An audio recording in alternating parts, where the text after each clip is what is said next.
இன்னைக்கு Sunday special என்னன்னு பார்க்கலாம் வாங்க. வெள்ளை சாதம்,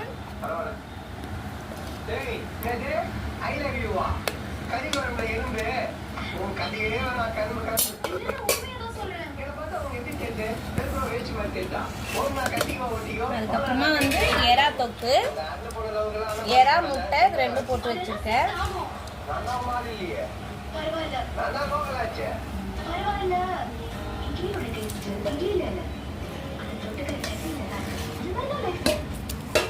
அதுக்கப்புறமா வந்து மீன் குழம்பு,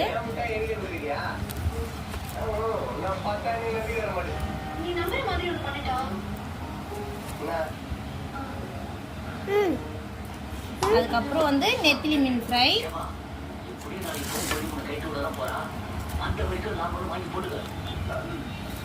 அவ்வளோதான் ஃப்ரெண்ட்ஸ்.